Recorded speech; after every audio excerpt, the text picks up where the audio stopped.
একটা কথা আছে না, রাজনীতির স্রোত কি সব সময় চেনা পথে চলে? ত্রয়োদশ জাতীয় সংসদ নির্বাচনে খুলনার দাকব বাটিয়াঘাটায় যা ঘটলো, সেটা কি স্রেফ হারজিত নাকি নতুন কোনো সমীকরণের ইঙ্গিত? কৃষ্ণ নন্দীর কথা বলছো? একদম।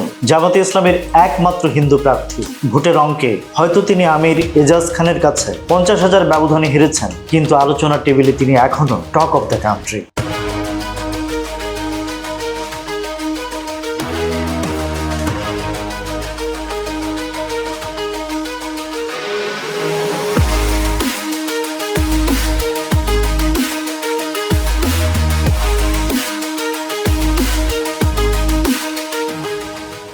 যে দলটির গায়ে কট্টরপন্থার তকমা, তারা বেছে নিল ডুমুরিয়া উপজেলা জামাতের হিন্দু কমিটির সভাপতিকে। মানুষ বলছে এটি ভোট ব্যাংক ধরার কৌশল, আবার কেউ দেখছেন জামাতের উদারনৈতিক ইমেজের মেকওভার হিসেবে।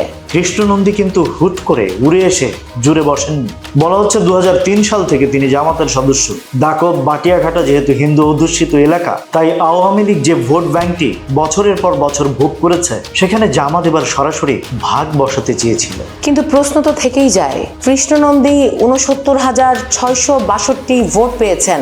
জামাতের জন্য এটাও কি বড় অর্জন নয়? বিশেষ করে যখন আলোচনা ছিল ইসলামপন্থী দলে একজন ভিন্নধর্মী মানুষ কতটা জায়গা পাবেন। সেই হিসাবে অর্জনটা ঠিকই আছে, তবে এখানে একটা দ্বিমত আছে। অনেক রাজনৈতিক বিশ্লেষক মনে করেন সংখ্যালঘু সম্প্রদায়কে ভোট ব্যাংক হিসেবে ব্যবহার করার ক্ষেত্রে আওয়ামী লীগ আর জামাতের কৌশলে আসলে কোনো পার্থক্য নেই। একজন ব্যবহার করেন ধর্মনিরপেক্ষতার নাম নিয়ে, আরেকজন করছেন সাম্প্রদায়িক সম্প্রীতির কথা বলে। কবি শক্তি চট্টোপাধ্যায় সে বিখ্যাত লাইনটা মনে পড়ছে, মানুষ বড় কাঁদছে, তুমি মানুষ হয়ে পাশে দাঁড়াও। মানুষই ভাত পাচ্ছে, তুমি পাখির মতো পাশে দাঁড়াও। মানুষ বড় একলা, তুমি তাহার পাশে এসে দাঁড়াও। আচ্ছা বলো তো, রাজনীতিতে এই যে পাশে দাঁড়ানো, এটা কি শুধুই ভোটের জন্য?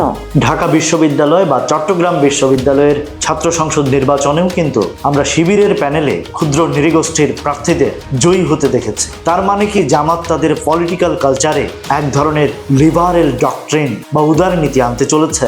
হতে পারে, তবে খুলনা 1 আসনের ভোটাররা কিন্তু শেষ পর্যন্ত আমির এজাজ খানের ধানের শীষকেই বেছে নিয়েছেন। হয়তো কৃষ্ণ নন্দীর সেই জান্নাতের টিকিট বিষয়ক প্রচারণা বা আদর্শিক দ্বন্দ্ব ভোটারদের মনে কিছুটা হলেও দ্বিধা তৈরি করেছিল।